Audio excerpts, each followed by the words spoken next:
الحمدللہ رب العالمین والعاقبۃ للمتقین والصلاۃ والسلام علی سید الانبیاء والمرسلین۔ معزز ناظرین، یہ جو تصاویر اوپر آپ دیکھ رہے ہیں، یہ تصاویر آپ نے کہیں دیکھی ہوگی، ان کے متعلق کچھ آپ کو یاد آ رہا ہوگا۔ وہ یہ ہے کہ یہ تصاویر ہمارے پاکستان کے اندر حضرت سیدنا پیرانی پیر حضور غوث اعظم رحمۃ اللہ علیہ کی طرف منسوب ہے کہ یہ ان کی تصاویر ہیں۔ تو سب سے پہلے میں یہ عرض کروں گا کہ یہ جو تصاویر ہیں یہ فیک تصاویر ہیں، غلط ہیں، حضور غوث اعظم کی تصاویر نہیں ہیں، اس لیے کہ حضور غوث اعظم رضی اللہ تعالی عنہ کی تقریباً جو وفات ہے 7ویں صدی ہجری میں ہے اور آج چل رہی ہے 15ویں صدی۔ تو کتنا گیپ ہے، اور اس وقت یہ کیمرہ موبائل وغیرہ بھی نہیں تھے، ٹیکنالوجی بھی نہیں تھی، تو کس طرح یہ تصاویر ہم تک پہنچی؟ ایک بات۔ دوسری بات یہ ہے کہ ہمارے ہاں یہ تصاویر گھروں میں لگا کر، ایک تو فیک ہے، گھروں میں رکھتے ہیں تعظیماً، یا دکان میں، کاروبار میں، کہیں گاڑی وغیرہ میں چسپاں کرتے ہیں، عقیدت کے ساتھ، محبت کے ساتھ اس کو رکھتے ہیں۔ آیا اس کا حکم شرع کیا ہے؟ چنانچہ سورہ نوح کے اندر اللہ تبارک و تعالیٰ نے ارشاد فرمایا، وَقَالُوا لَا تَذَرُنَّ آلِهَتَكُمْ وَلَا تَذَرُنَّ وَدًّا وَلَا سُوَاعًا وَلَا يَغُوثَ وَيَعُوقَ وَنَسْرًا۔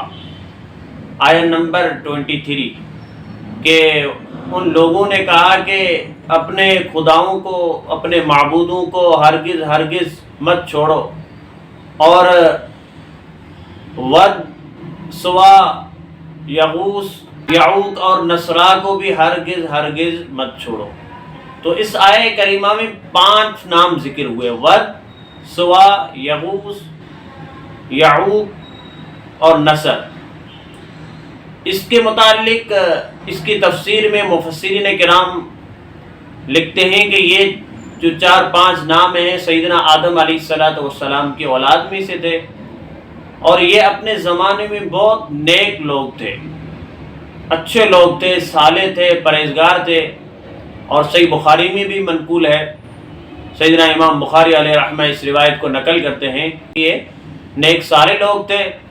جب یہ انتقال کر گئے تو ان کے پیچھے والے لوگوں نے ان کی یاد میں کچھ تصاویر بنائی ان کی۔ ایک روایت بھی تو یہ ہے کہ جب ود کا انتقال ہو گیا، نیک صالح مرد تھا نوح علیہ السلام کی قوم میں، تو لوگ ان کی قبر پر رو رہے تھے دھاڑے مار کر، تو شیطان آیا، شیطان نے ان کے ذہن میں ڈالا کہ میں آپ کو اس کا ایک تصویر بنا کے دیتا ہوں تو تمہارا یہ غم سب ختم ہو جائے گا۔ پھر اس شیطان نے ان ود کا مجسمہ پیش کیا تو اس کو دیکھا، لوگ خوش ہوئے۔ پھر ان بقیہ لوگوں کے بھی مجسمے بنا کر لوگوں نے اس نیت سے بنائے، نیک صالح تھے، تاکہ ہمیں عبادت میں ذوق اور شوق ہو، ان کو دیکھ کر ہمیں عبادت میں شوق بڑھ جائے۔ پھر یہ ہوا کہ ان کی نسل ختم ہوئی۔ ان کی نسل ختم ہونے کے بعد جو نئی نسل آئی تو انہوں نے دیکھا کہ یہ جو بت تصویریں بنی ہوئی ہے، بت تراشے ہوئے ہیں، نیک لوگوں کی تصاویر ہیں، تو شیطان نے نئے نسل کے یہ ذہن میں ڈال دیا کہ یہ جو بت بنے ہوئے ہیں، 5 لوگوں کی تصاویر بنی ہوئی ہے، مجسمے بنے ہوئے ہیں، یہ دراصل آپ کے جو آباء و اجداد تھے، آپ کے جو بڑے تھے، ان کی عبادت کیا کرتے تھے، ان کے ذریعے بارش برسائی جاتی تھی۔ تو لہذا جب نئی نسل نے یہ سنا تو انہوں نے سمجھا واقعی ایسا ہے کہ واقعی ان کو عزت کے مقام پر رکھا ہوا ہے، تو ان کے پیچھے والے نسلوں نے ان کی عبادت کرنا شروع کر دی۔ پھر اسی طرح بت پرستی شروع ہو گئی۔ دیکھیں کتنا خطرناک ہے، نیک صالح لوگوں کی تصاویر بالآخر ان کی محبت سے لے کر آخر شرک تک پہنچ گئی۔ تو حضور سیدنا غوث اعظم رضی اللہ تعالی عنہ سے ہم محبت رکھتے ہیں، عقیدت رکھتے ہیں، لیکن یہ بت پرستی والی عقیدت ہم نہیں رکھتے۔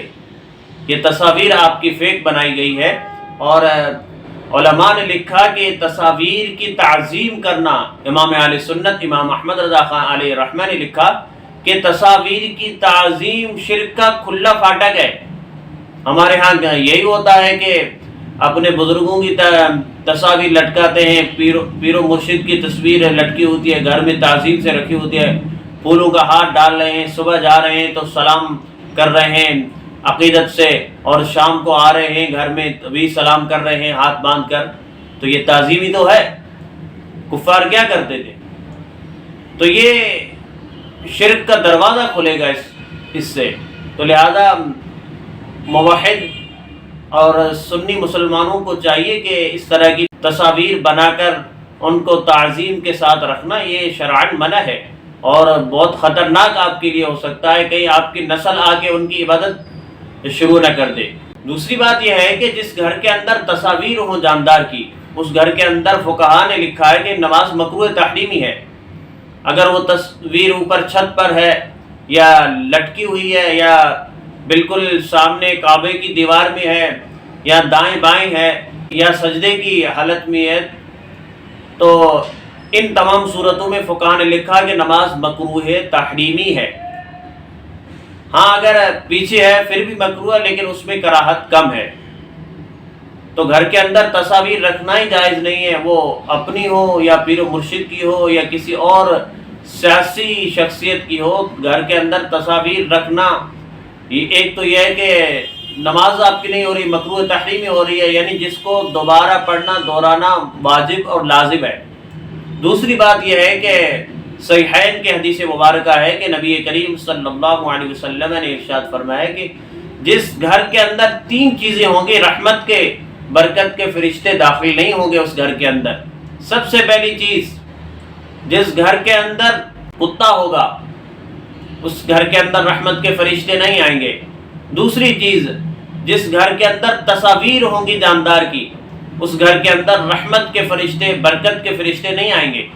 اور تیسری چیز، جس گھر کے اندر جنوبی شخص ہوگا جس پر غسل فرض ہو چکا ہے اور اس نے غسل فرض ادا نہیں کیا، تو جب تک وہ اسی حالت میں گھر میں ہوگا رحمت کے فرشتے گھر میں داخل نہیں ہوں گے۔ تو دیکھیے 3 چیزوں کی وجہ سے رحمت کے فرشتے گھر میں داخل نہیں ہو رہے۔ ہم اپنے دکانوں میں گھروں میں تصویریں لٹکا کر کہہ رہے ہیں کہ برکت کی خاطر، شاید ان کی وجہ سے ہمارے رزق میں برکت ہو جائے۔ یہ تو خلاف شرع ہے، پورا حدیث مبارکہ کے خلاف ہم کر رہے ہیں۔ اگر چاہتے ہو اللہ کی طرف سے رحمت اور برکت ہو تو قرآن و سنت پر عمل کرنا ہوگا، قرآن و سنت کی تعلیمات پر عمل کرنا ہوگا۔ نبی کریم صلی اللہ علیہ وسلم کی سنتوں اور قرآن کریم کی تعلیمات پر عمل کیے بغیر رزق میں برکت کی امید بہتر نہیں رہے گی۔ رزق میں بہتری چاہتے ہو اور گھر میں برکتیں چاہتے ہو تو قرآن و سنت کے مطابق عمل کرنا ہوگا۔ جن چیزوں سے قرآن و سنت نے ہمیں منع کیا ہے ان سے رکنا پڑے گا۔